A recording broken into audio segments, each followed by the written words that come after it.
Hello everyone, welcome. Today we're in London at the World Congress on Thyroid Cancer. We're seated with Dr. Michael Tuttle from Sloan Kettering, Dr. Akira Miyauchi from Kuma Hospital in Kobe, Japan. Welcome. Thank you.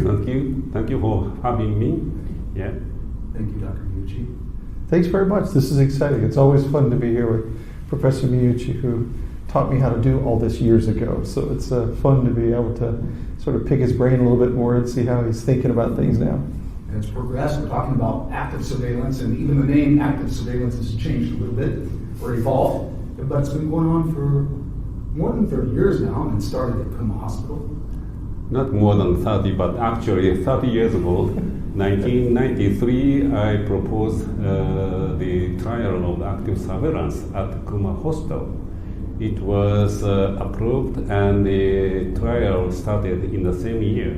So this is the exactly 30th year of the trial.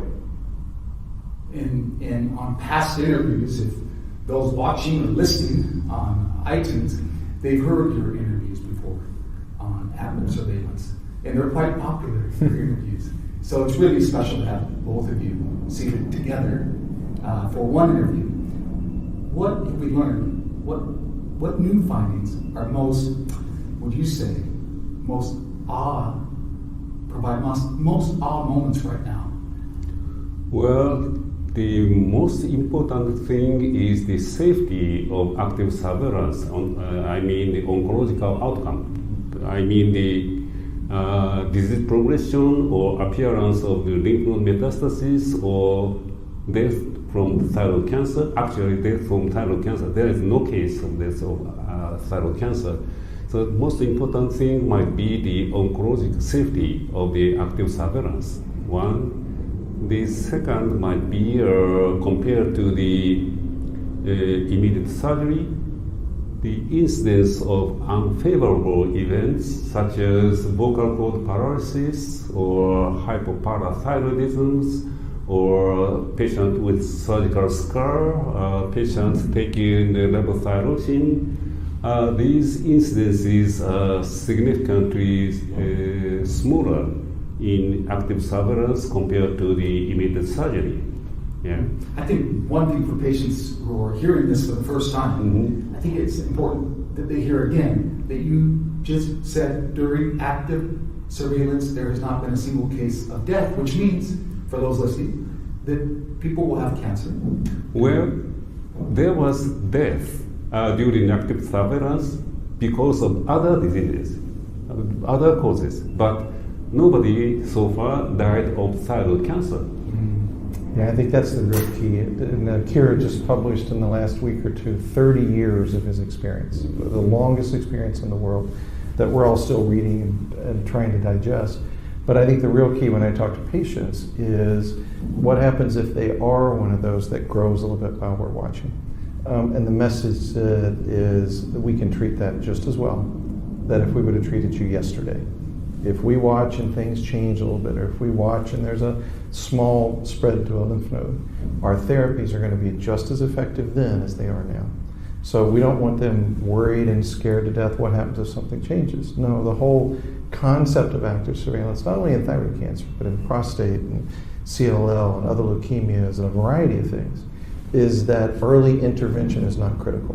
If you need to do a delayed intervention or a treatment down the road, the outcomes are going to be the same, survival is going to be the same, the surgery is not going to be riskier, you're not going to be exposed to more aggressive things. So the idea is that these are changing so slowly, and the patterns that Kuma Hospital set up to watch them allows us to find those changes early enough that we can treat at any point we need to down the road. Yeah. During our active surveillance trial, about 5% of the patients showed small increases in size, actually 3 millimeter or more size increase. The incidence was only 5% at 10 years active surveillance, and appearance of small lymph node in the neck was 1% at 10-year active surveillance period. And the more important thing is these patients had a conversion surgery, underwent surgery, and after that, there's no recurrence, no distant metastasis. So we think active surveillance is a very good initial management of the small papillary thyroid cancer. And with active surveillance, we can efficiently select bad small cancer that might show any progression. So for these small minority of the patients, we can do surgery. And it is not too late to do surgery for that kind of patient. I think it's a good idea. Yeah, and when I first started this, we started about 12 years or so ago with Professor Mianti's help. I worried what happened when those people had to go to surgery. He had convinced me it would be safe, but I didn't know what the patient experience would be like. Would they be mad? Would they be upset? Should I have done it? And I can tell you, every one of mine were the same 5% that needed change. Every one of them said, thank you for helping me keep my thyroid for 2 years or for 5 years or 7 years, or I'm glad I waited because now that I have a lymph node metastasis, maybe the surgery is a little bit different. We get one surgery instead of 2. So having seen a few now that are on the other side of that, I can tell you for most people, they weren't upset. They were sad that we had to do something, but they felt like they'd given it their best. And the other thing, at least in the United States, most of the patients that I'm watching haven't rejected treatments. They've rejected my treatment. They treat themselves. They take every herb I've never heard of. They do something called exercise I'm not familiar with. They do a variety of things. And that's important because when they come back to see you, I used to say, good news, everything is stable. And they would look disappointed. They didn't want it to be stable. They wanted it to shrink. So this idea that they're rejecting treatment, no, they're just rejecting our upfront treatment, and we're fine with that because we don't think they need it. So it's been fun to see how everybody's been sort of treating themselves and self-help, and as part of very engaged in the process. So they get thyroid cancer, which initially they're thinking, oh no, I have cancer. Then they're being told you can have active surveillance. Then they go home and start doing things to make their lifestyle more healthy. And now they get cancer, they don't have to get surgery, and in fact they're feeling better because they've made they've had one of these moments in life where they say, okay, I want to do everything I can. Yeah. Does diet, does exercise, do you think, affect what happens during active surveillance? I don't think exercise or diet affect the outcome, but well, if patient has one disease, one problem, patient might become very cautious and careful in their lifestyle. That might affect better, how to say it, better life. Yeah, Better quality. Better quality of life. Yeah, I routinely tell these patients, I don't know. I also tell my own patients they're the worst research patients on the planet. Because if they wanted me to know if diet would work, they would do diet for a year, and then we would do something else for 6 months. We'd do something else for 6 months. They don't. They do 25 things at one time. So it makes it really hard for us to know. My bias is most of the time, whatever the pace these cancers grow, that's the pace they grow. It's almost like they're on cruise control or autopilot. So there's a large intrinsic property of the tumor that hardly ever changes. But then whether they can modify that with diet and exercise, the immune system, I'm open to that. They're all convincing me, especially the ones 5 or 6% shrink while we're watching. Oh, yes. And they always take the credit for them shrinking. I used to take the credit because I told them, if you come in and let me feel your neck, it'll shrink. And then during the pandemic, I could only see them on video, and it kept shrinking. So I can no longer lie and tell them it was my hand. So We got to come back to the shrinking part. Well, actually, during active surveillance, we found that 17% of the papillary microcancer actually clearly decrease in their tumor size. 17%. 17%. In his longer study, 5% in my shorter study. So the real number is the longer study. Do any other cancers do that, other than thyroid cancer? So we reviewed the cytology when at the diagnosis. We routinely do ultrasound examination and fine aspiration cytology, and I reviewed the ultrasound. The cytology report picture. That is truly papillary thyroid cancer, but still it shrinks over time. Not all, but 17% is a good number. But I think shrinking, I do not, I say, expecting too much. Stable disease is fine. Yeah, but if you think about it, we have almost as many shrinking as growing. I mean, people don't really think about it that way, but when I say what's going to happen over the next 10 or 20 years, some of the shrinkage, I think, is probably because we kill some of these small thyroid cancers with the biopsy. You know, these are relatively small, and we're hitting the needle into them 2 or 3 times, and they can auto-infarct. Although some of them, I wonder about the immune system and how they're doing.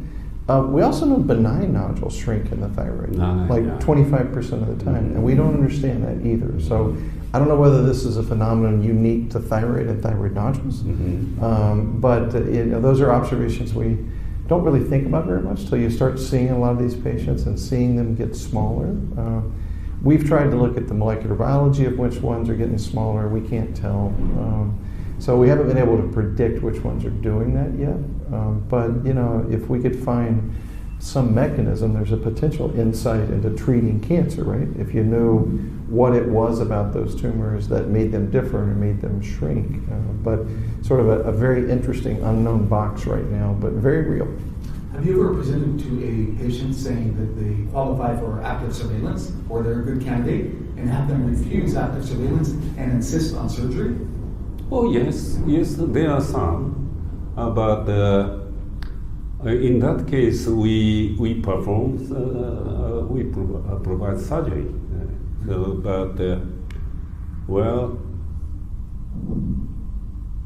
Especially, how to say, worrisome patient wants to undergo operation, but talking about the quality of life, there are 2 features. One is quality physical issues, and the one is the psychological or emotional issue. On the physical issue, many researchers compare the active surveillance patient and the patient who underwent immediate surgery. On physical issues, almost all reported that the active surveillance patient is better than the immediate surgery patient. I mean, in the physical quality of life. On the emotional issue, physicians who argue against active surveillance sometimes say patients should be worried about their cancer not treated. But our data showed that patients on active surveillance had better psychological quality of life compared to immediate surgery. But that is not prospective randomized trial. That one arm is patients who chose active surveillance, the other is patients who chose immediate surgery. Patients who are basically worrisome character might have chosen surgery. So our data showed active surveillance patients had better emotional condition compared to the immediate surgery patient. But that might be a selection bias. I'm not sure, but anyway, when I visited Professor Michael Tuttle's clinic, I was strongly impressed. He was always smiling. He was always smiling when see his patient. And not only the easy cases, but even patient who is seeing a patient with a primary metastasis or something, but still he was keeping smiling. Probably his patient will be feel relieved seeing Michael Tuttle. And I think that is a very nice practice. So I try to mimic his clinical practice. Light-hearted, warm-hearted. Yes, we're going to be okay. Yeah. Well, speaking about the quality of life, on especially psychological issue, there is no way measuring the way, the physician side. Physician side, the attitude. There is no report evaluating the. I can make my patient make nervous, cancer worry. If you do not do operation, cancer might go metastasize. Cancer might kill you. You need operation. It's very easy. There many doctors might be doing something like that. So the patients might become very nervous, anxious, but his patient is very,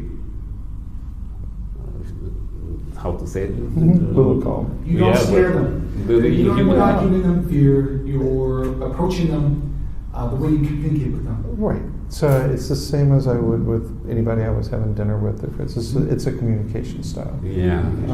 And I think where I'll often start these consultations because by the time they see us, they've seen 2 or 3 different people, and one surgeon has said you have to have surgery, and the other endocrinologist said, well, you're crazy if you had surgery. How can you have that? So I'll often start the consultations by I think there's 2 right answers. One right answer is surgery. One right answer is active surveillance. Let's talk about both, and let's find the right answer for you. For some people, they can never think about watching the smallest spot of thyroid cancer, and they're better served with a minimalistic surgery in really good hands.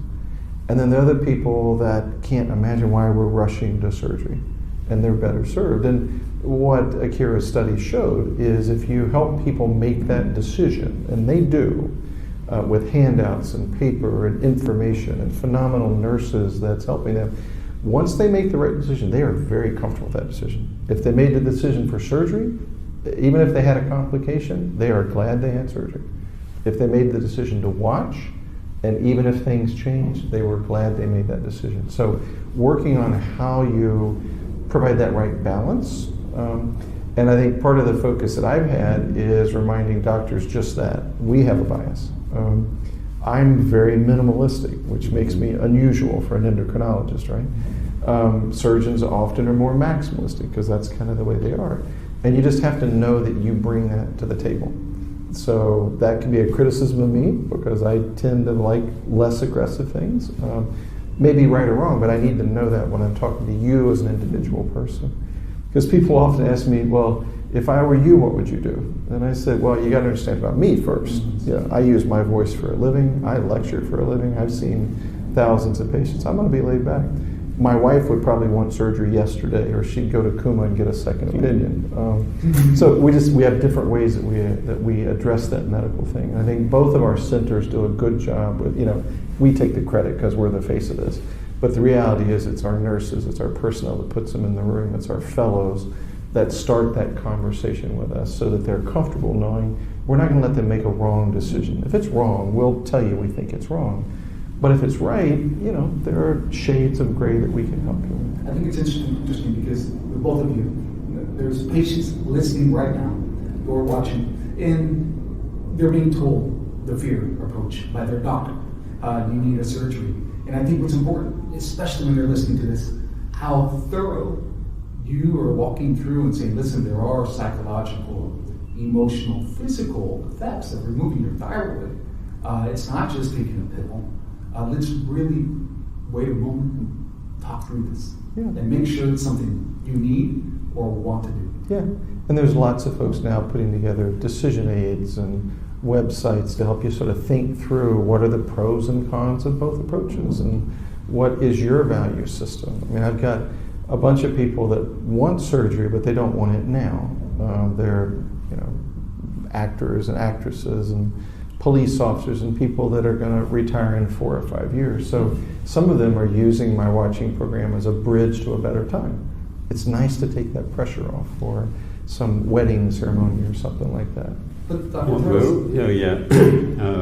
Philip, I'm a surgeon, endocrine surgeon, thyroid surgeon, and if big surgery gives the best result, I do big surgery. For example, resection of the trachea or something. I do not hesitate to do the big surgery.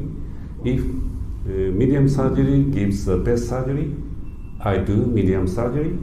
If small surgery gives best outcome, I do small surgery. And if no surgery gives best outcome, I do not do operation. Now that's very simple. For me, the outcome is the final result is the best. So I thought small papillary thyroid cancer, doing operation for all patients is, I felt it's too much, doing too much. And during 30-year period, I became much more confident that we can select patients who truly need operation. That is a minority of papillary cancer which increases in size during active surveillance, or that shows lymph node metastasis. We can select patients. For these patients, of course, we do operation. And I leverage this a lot because many of the patients that I see for active surveillance come from a surgeon. So they've come from a surgeon that says, I'm not sure you need a surgery. When they come to see me, I say, you saw a surgeon, why didn't they do surgery? Surgeons do surgery. And then they go, yeah, if my surgeon didn't think I needed a surgery, I mean, how powerful a message is that? So I often start, that's always part of my consultation if they've seen a surgeon before. And I usually tease them that, why is the surgeon not operating? They should be operating. Were they too busy? What was going on? And they'll explain to me, they just didn't think it was necessary. They thought the surgery might hurt me more than it helped me. And it opens that door into saying, well, I think they may be right. These are some of the best surgeons on the planet referring to me. And let's explore what other options that we would have. Communication is so key. You mentioned something, Dr. Kettle, about when you were telling some patients, no hurry, you can come back in 5, 4 years, 3 years, and have the surgery. What is that conversation like? Mm-hmm. So, to be honest with you, most people, when you talk to them, know within 30 minutes if they want surgery or they want to watch. They've made decisions their entire life, medical decisions, and they know which camp they fall in. And then I've got a few that can't figure out if they're more afraid of cancer or if they're more afraid of the surgery. That's a difficult place to be, right? You're afraid of both options. So I routinely encourage those guys to just think about it, come back and see me in 6 months or 3 months with an ultrasound. We're not in any hurry. You get another ultrasound that I call my I told you so ultrasound. Nothing changed, no big deal. Surgery, I can't back that up. So it's very seldom in thyroid cancer. Certainly, if you're a good candidate for watching, there is no hurry to make this decision. You don't make it at the end of the visit with me.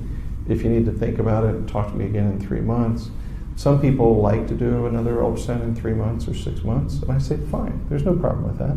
And then we'll take that much more information. Now we know it hasn't changed in 6 months, and we kind of go from there. So I do encourage people not to make a decision 2 seconds into thinking about this. And having that follow-up conversation with a lot of people is really important. Let's review the past 20, 30 years and how the response to active surveillance has changed events like this one, the World Congress on Thyroid Cancer. Because the reason I ask, I've recorded over 100 interviews on the Dr. Thyroid podcast with the top thyroid doctors around the world, including the two of you. And it's some surgeons, even during those podcasts, maybe 2 or 3 have said, if we see any kind of cancer, we want to do surgery. I'm a proponent. It's one reason you've been on the podcast often to active surveillance, because surgery doesn't always go well. What is the response this year at the World Congress on Thyroid Cancer compared to, say, even 10 years ago or 12 years ago? Yeah, I'll do this one because he won't say this the real truth. So I watched for probably 15 or 20 years as he was trying to tell us that we could watch these small tumors. And I heard that only works in Japan, it only works in the Japanese, it only works in one hospital. Maybe they're not really giving people consent. That just never made any sense to me. And I think his 15 or 20 years worth of work that then coincided with all of the small thyroid cancers we were finding in the United States, we had no choice but to go back and look at that. This was so paradigm shifting that the concept that you wouldn't do a surgery in all of oncology, but certainly in thyroid cancer. But when we were faced with that, we're diagnosing all these small stuff. That's what really opened the door that says, holy cow, we really need to look at this data, because he was right in 1993. There were people that were hurting more than were helping. And it was 20 years, I think, of him banging his head against the wall, trying to convince people this was a good thing, that to my mind sort of crossed over that minimal disease we found, that made everybody kind of open up the door. Still wasn't very well accepted, still was difficult. I mean, him more than me. Some meetings where you didn't feel very welcomed, and people thought you were crazy. But I think now we're past that. We're now into what I call the implementation phase, where many centers all over the world, not just ours, are now watching, and they're trying to figure out who's the right person to watch. How do I do that? How do I discuss this with the patient? How do I present this? How do I do follow-up? So I suspect what we'll hear most over the next few days is questions about who and how. How are you guys doing that? Because clearly we're doing it successfully, but how do you implement that in other countries and that sort of stuff? So I think we're over the hump where intellectually people accept this is the right idea, and into sort of that, who are the right patients? How do we do it? How do we mimic this experience no matter where else we do it in the world? It's been a process. It's now where active surveillance is more accepted.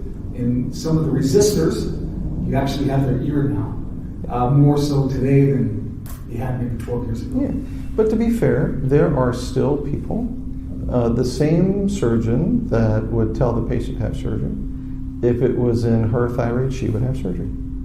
So that that's part of our job. I want to treat people like I would treat my family, and so that's part of us understanding our aggressiveness, projecting onto other people that's an option.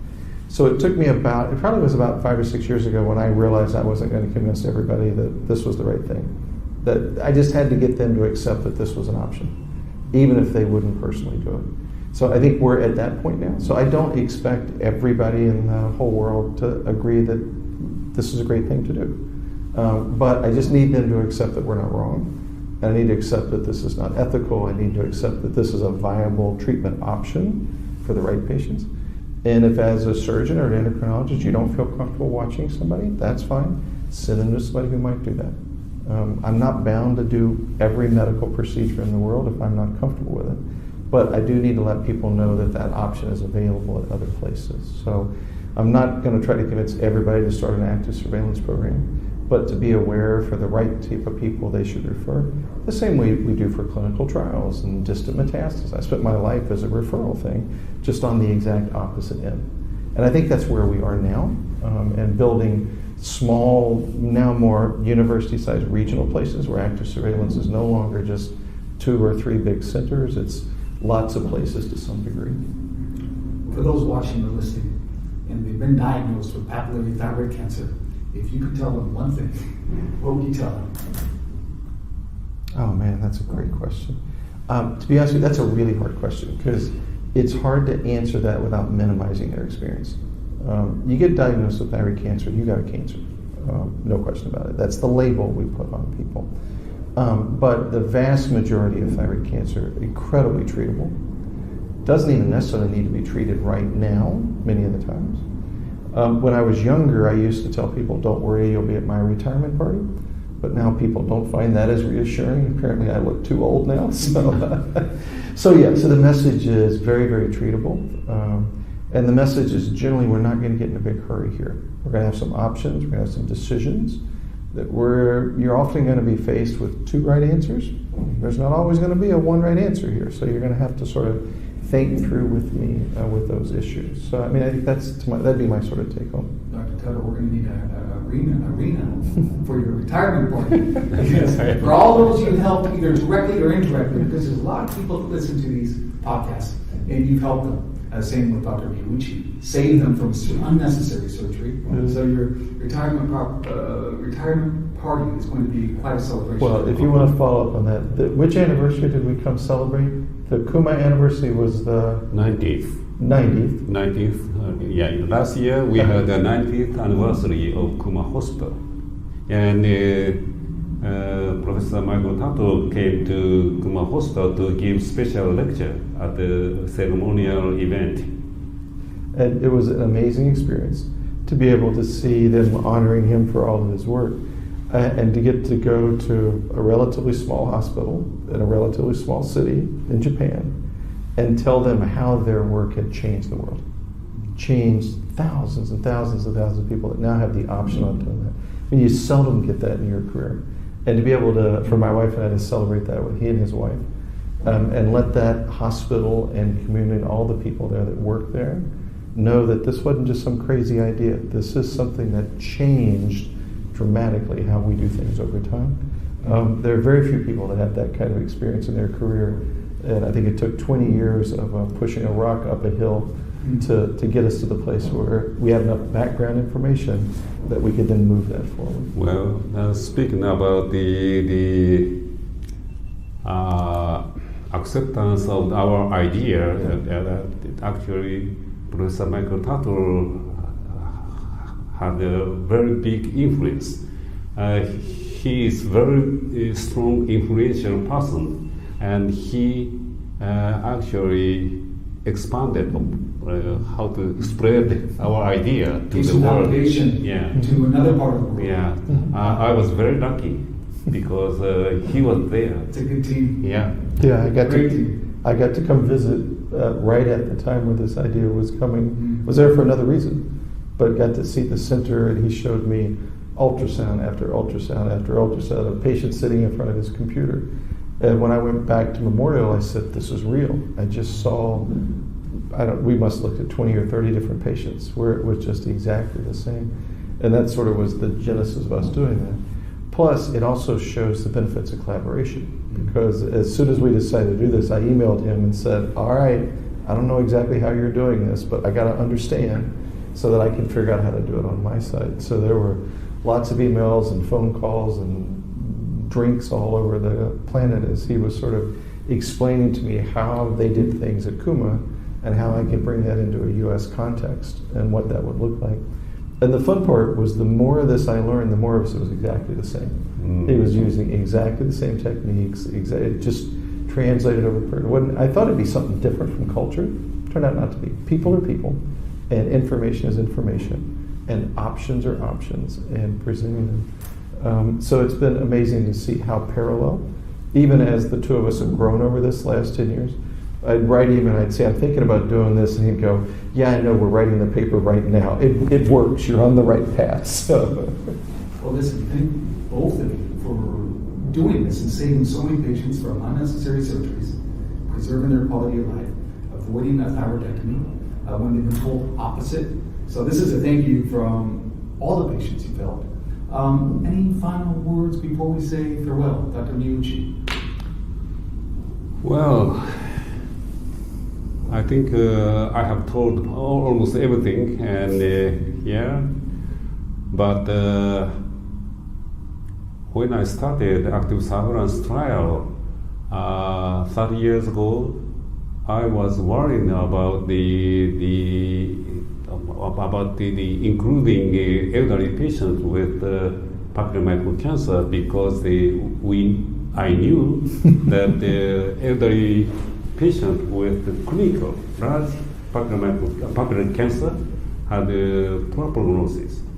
So I worried, but when after the active surveillance trial, we learned that younger patient, I mean the patient younger than 40 years, is much more likely to show small progression.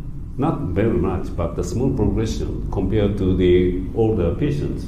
They actually, a patient older than 60 years, minimal progression group. So it's so I learned many things from our study. Yeah, I do not know why, but that's I think that is true thing. By some reason, patients between 20 to 40 years are more likely to show tumor enlargement and the appearance of lymph node metastasis.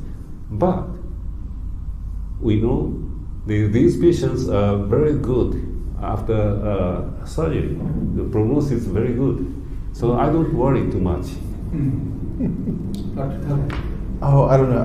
I think I learned patience. I tend to want things to happen quickly, and I want to change things quickly. And then working with Akira, how long it took him to make this big major change made me sort of slow down. I think I'm thinking more in U.S. terms, where we think like 100 years is a long time. He thinks more in Japanese terms, where like 5,000 years is a long time. So I think helping me understand that patience and going through that, understanding that when you're right, don't give up. When you're right, you're right. Just keep publishing data, publishing information, and eventually the data wins out. So that's helped me in the other parts of my career and other things that I was doing as well. And then lastly, find really good collaborators. I mean, who would have thought, New York and Kobe would be partners in crime? Reaching out, finding good mentors, and helping each other and being honest with each other and making sure that we're pushing in the right direction. I think it's been a phenomenal journey for us. I mean, for me personally, and you learn a lot that you can apply, not only in this particular aspect of our thyroid cancer, but other aspects and life as a dad and a granddad and husband and all that sort of stuff as well. So it's been a fun journey. Although he pointed out to me, I have this wonderful picture of him outside. What was the castle? The castle. Himeji Castle? Yeah, where he did this wonderful warrior pose where it looks like he was still fighting. So he promised me that even though he was retiring, he was still fighting the battle. So he's still in that with me. So Great. Well, thank you both. Yeah. awesome. Very well. Thank you. Thank you for having us. Oh.